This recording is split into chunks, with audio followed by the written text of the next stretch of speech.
pessoal do quinto ano. Agora vamos iniciar as atividades conceituais de língua portuguesa, uma das mais belas, complexas linguagens do mundo, com características formais, a linguagem culta, e informais, a linguagem coloquial. Vamos estudar agora as características do PET de português. Fique atento aos conceitos desta semana. Anote as regras. Leia com muita atenção a apresentação da semana em sua apostila e questione ao professor as dúvidas que surgirem. É muito importante que ninguém deixe nenhuma dúvida ficar sem resposta. Mande para o professor no grupo da sala, ou no privado para que o professor possa explicar direitinho tanto no próximo vídeo, ou em particular para vocês. Não esqueçam de anotar em seu caderno as questões que não compreenderem e envia para o professor. Eu sou o professor Anderson Bueno. Vamos aprender juntos. Bom dia, pessoal do quinto ano, sejam bem-vindos. Essa é a nossa semana de atividades complementares. Quero aproveitar para pedir para vocês que, nesse momento, façam a revisão das atividades do PET de vocês. Então, essa semana, o professor vai estar trabalhando com atividades do livro didático e revisão daquelas que eu recebi que tinham maiores dificuldades e inabilidades. E aproveitem para rever as 6 semanas do PET que vocês terminaram de realizar semana passada. Quem ainda está atrasado ou ainda não concluiu, tem essa semana inteira para colocar em dia, fazendo a atividade. O professor vai dar uma atividade um pouquinho reduzida, para que você possa ter a possibilidade de terminar o seu PET, corrigir as atividades, respondê-las de forma adequada e enviar as dúvidas para o professor. Bom, vamos começar, como sempre, no caderno de vocês com o cabeçalho. Então você vai começar com Escola Municipal Professor José Flávio de Freitas, Zecão, Ibiraci, 27 de setembro de 2021. Hoje é segunda-feira. O nome de cada um de vocês, o estudante, nossa turma, quinto ano, A2, do turno matutino. Professor Anderson Bueno. Vamos para as nossas atividades de hoje? Muito bem, pessoal, a atividade de hoje será no seu livro didático, página 18. O objetivo da atividade: identificar o processo de formação das palavras por composição. Bom, e o que é formação de palavras por composição?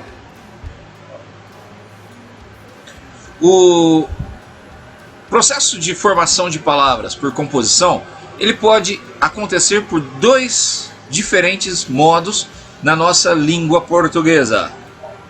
Por justaposição, ou seja, são os elementos que ficam justapostos sem perder nenhuma letra e podem levar hífen ou não. Exemplos: quando você pega a palavra beija e flor, juntando as duas para formar um substantivo composto. Beija-flor.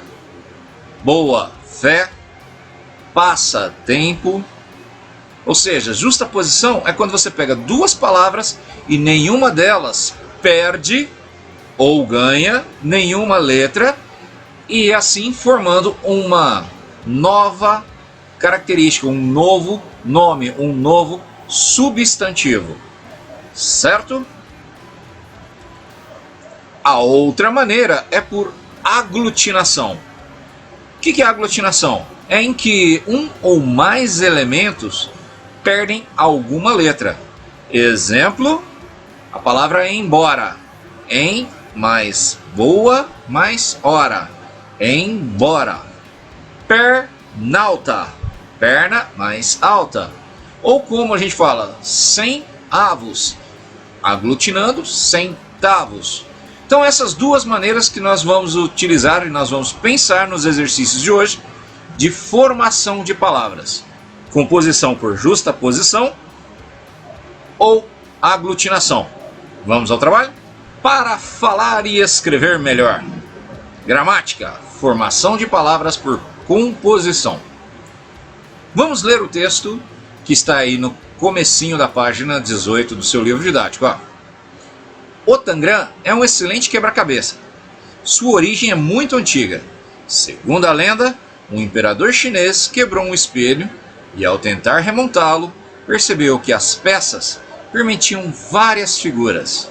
O Tangram é constituído de 7 peças e tem 2 regras para montar as figuras: usar todas as peças e não sobrepô-las. Vamos agora assistir a um vídeo sobre a história do Tangram. Vamos lá? Muito bem, o vídeo chama-se A Lenda do Tangram. Vamos acompanhar? Tangram. Tangram é um quebra-cabeças geométrico formado por 7 peças: 5 triângulos, um quadrado e um paralelogramo.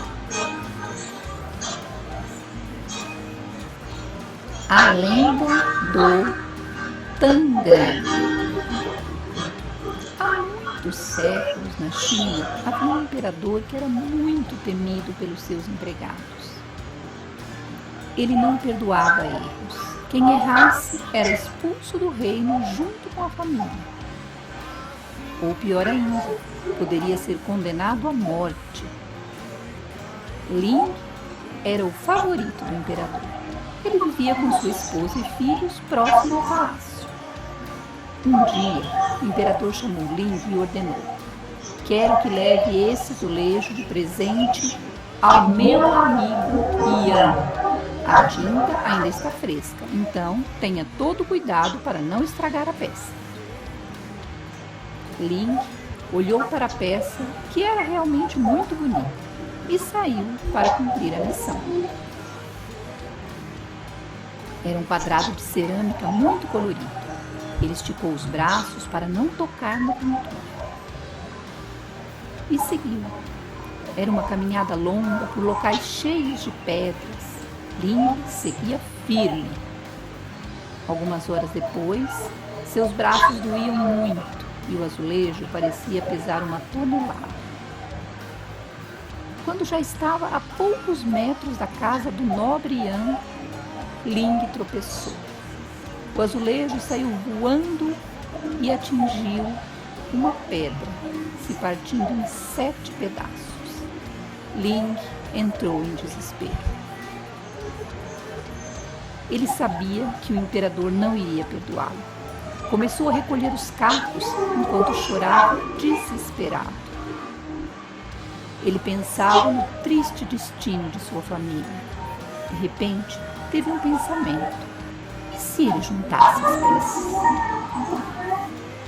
Começou a tentar encaixar, mas a cada tentativa ele via surgir uma nova figura.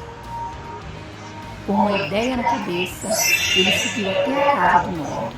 Lá chegando, entregou o presente do imperador.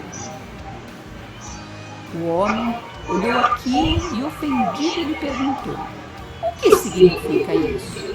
Acaso o imperador está me enviando cacos?"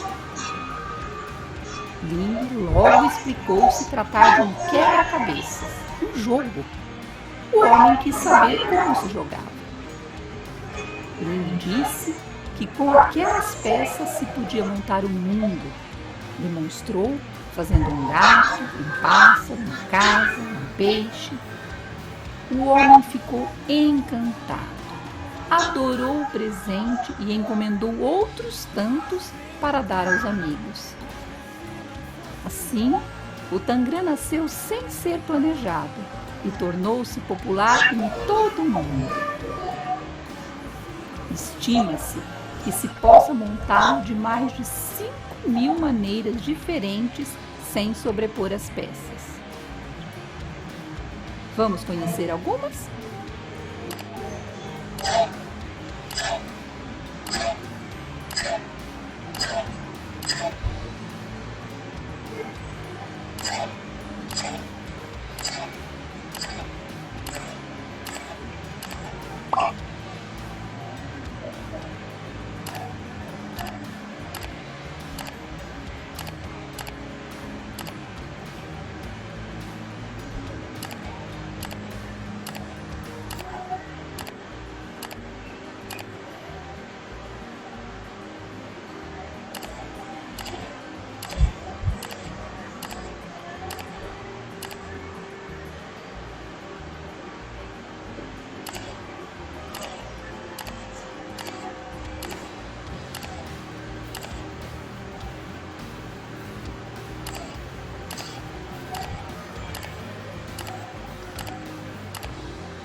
fazer um tangram? Pegue uma folha branca e dobre conforme o modelo. A ponta você precisa chegar onde está essa bolinha. Então nós vamos montar de uma ponta até um pouco mais para o meio da folha. Risque na dobra e corte. Vamos ter um quadrado dobrado como um triângulo. Vamos abrir a folha e riscar.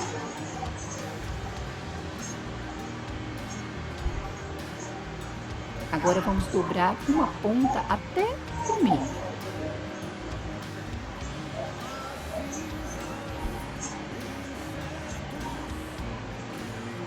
Agora vamos desdobrar e riscar.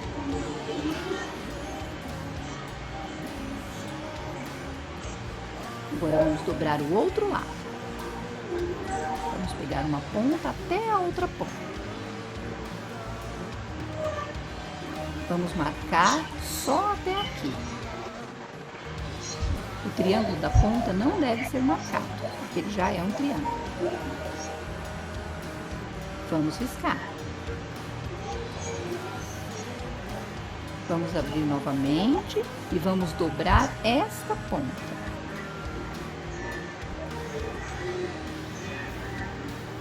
A dobra é só até o meio.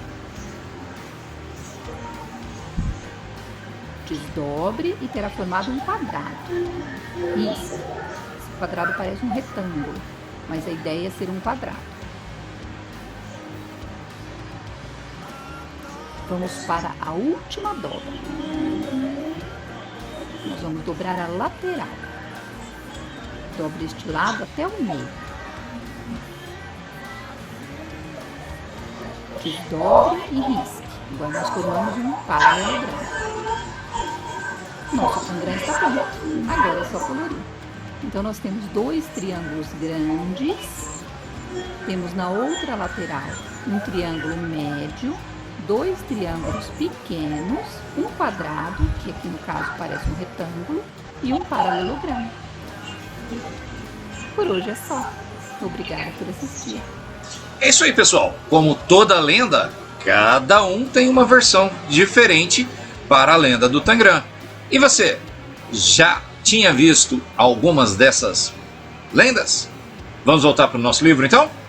Bom, para a primeira atividade, a atividade da letra A, o professor colocou lá no final do vídeo, tem a instrução de como construir um Tangram, tá? Então pegue uma folha em branco, faça as dobras conforme foram orientadas. E lembrando que não existem Tangrams apenas de forma quadrada, você tem Tangrams de várias diferentes formas que podem ser usados da mesma maneira. Cada um depende da imaginação de quem for montar a sua atividade. Bom, com um pouquinho de paciência e imaginação você conseguirá fazer o seu próprio Tangram.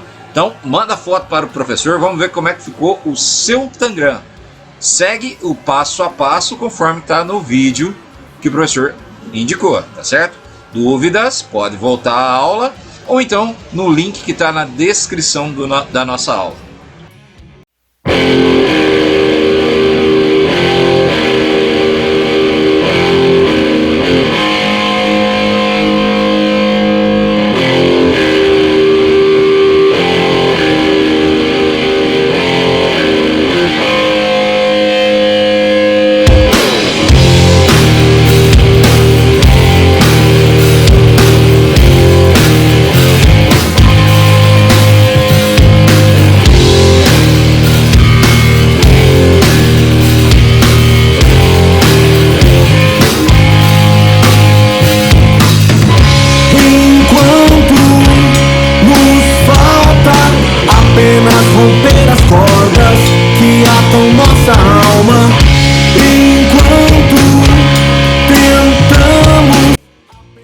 Para a letra B, encontre no texto e escreva uma palavra que é formada por um verbo unido a um substantivo por hífen.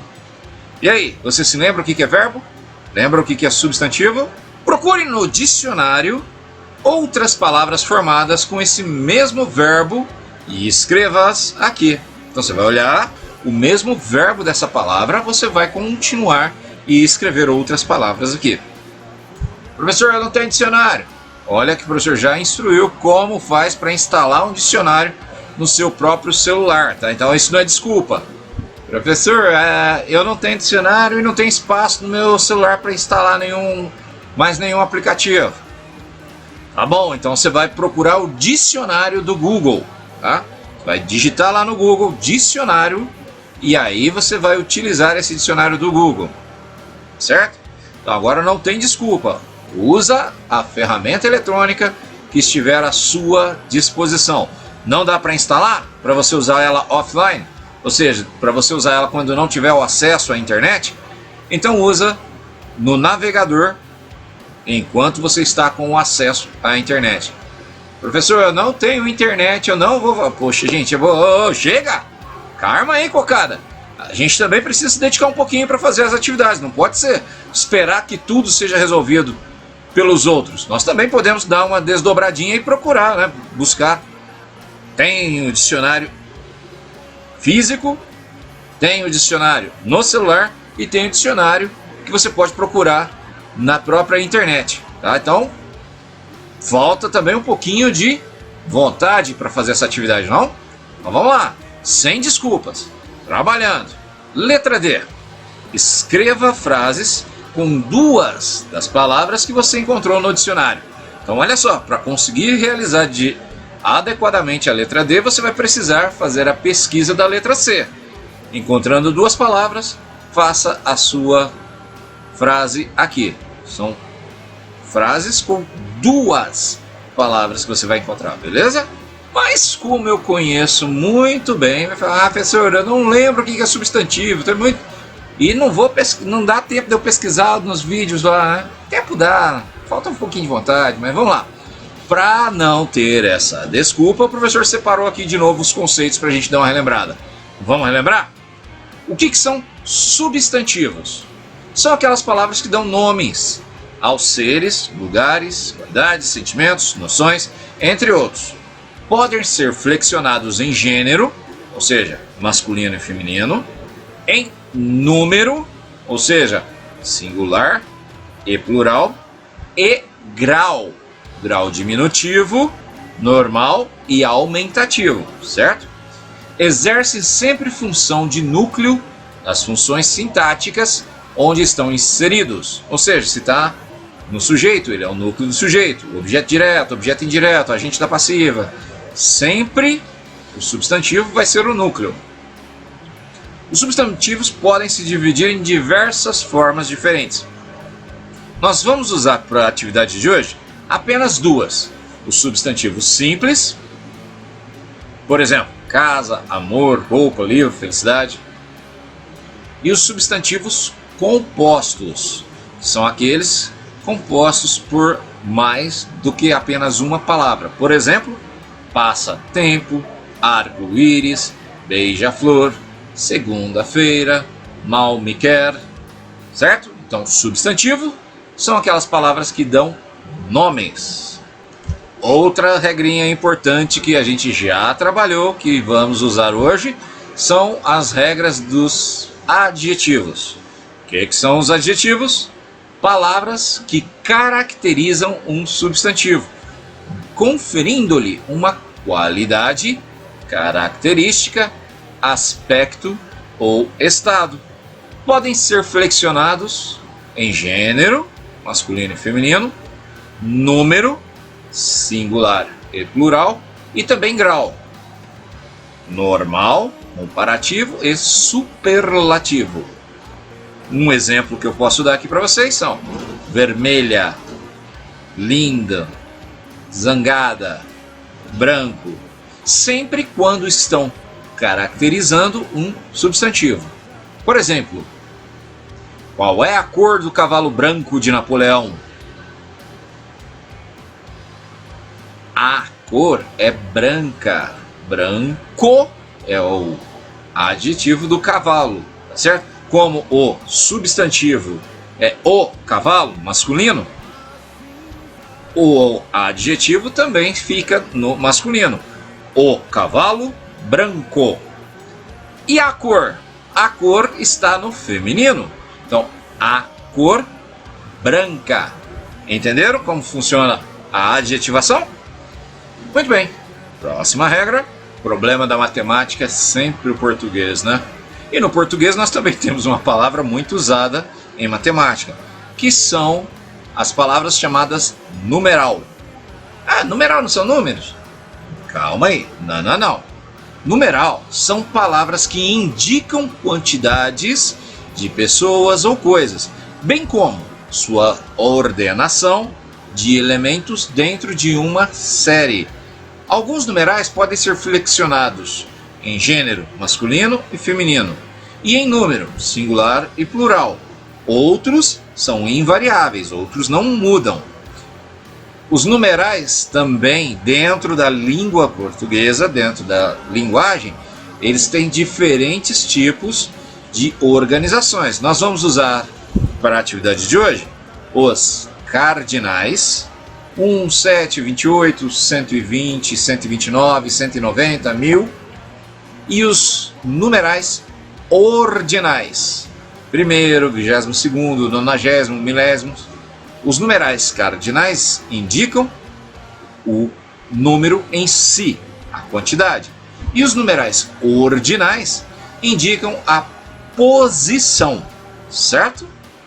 Depois dessa pequena releitura, relembrando, vamos então para a atividade da letra E.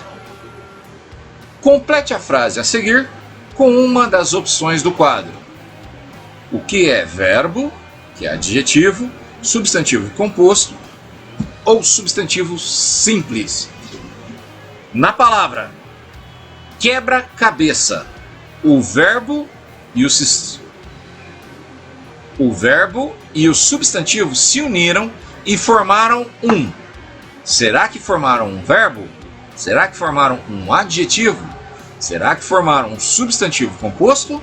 Ou será que formaram um substantivo simples?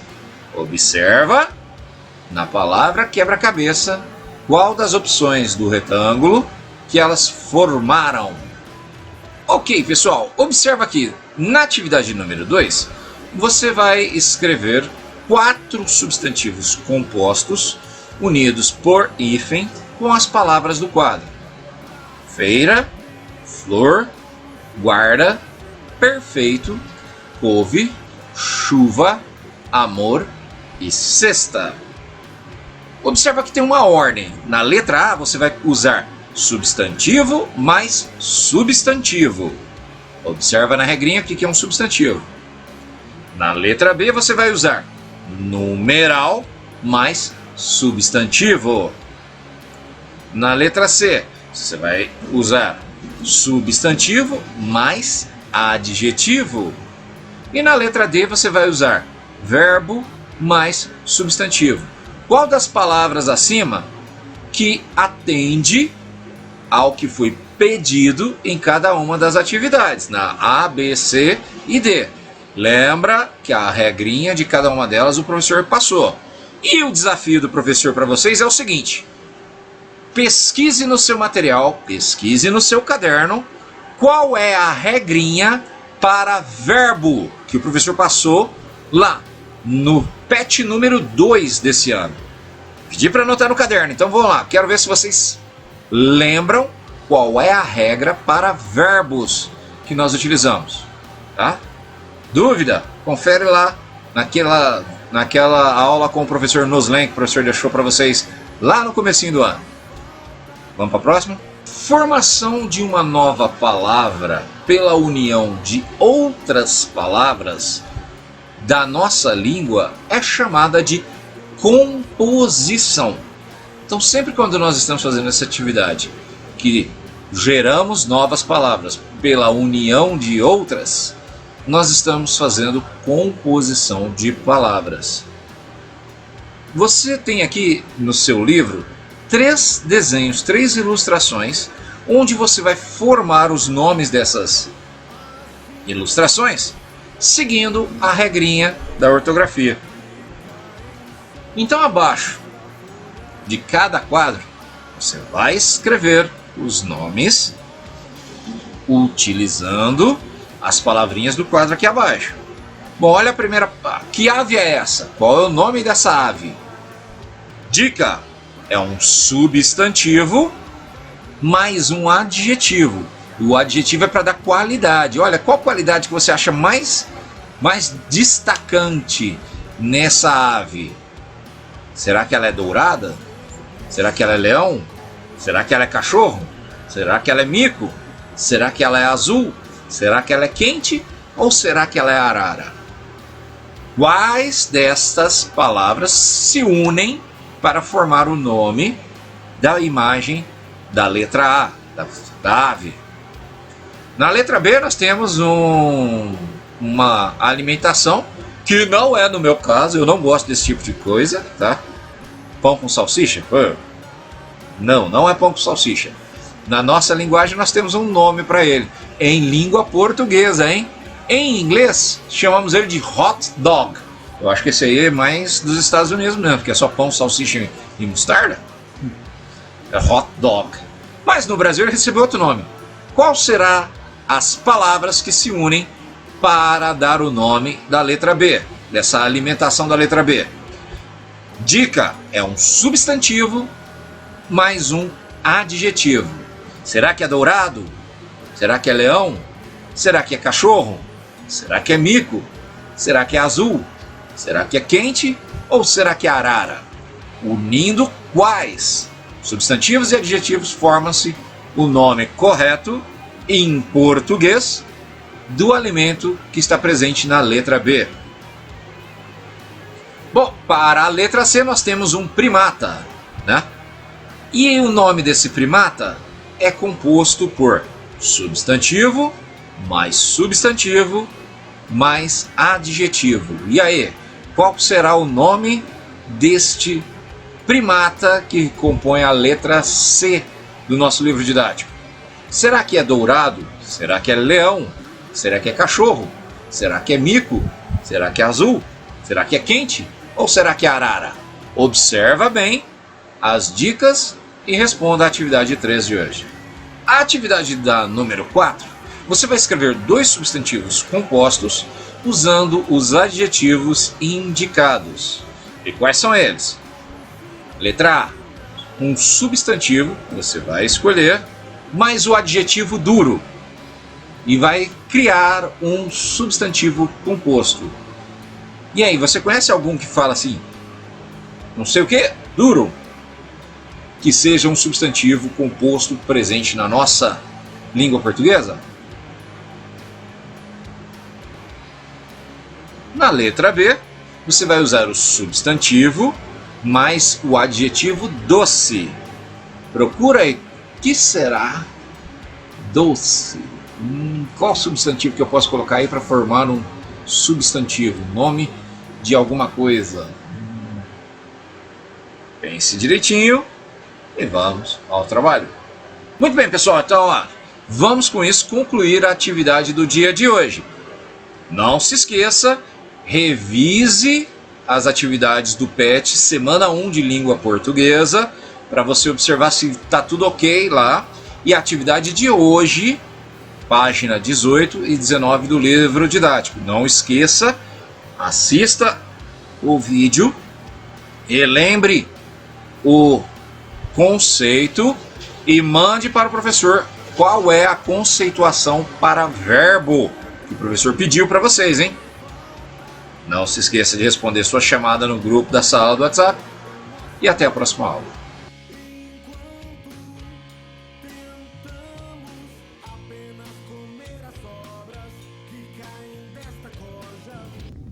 Eu voltarei.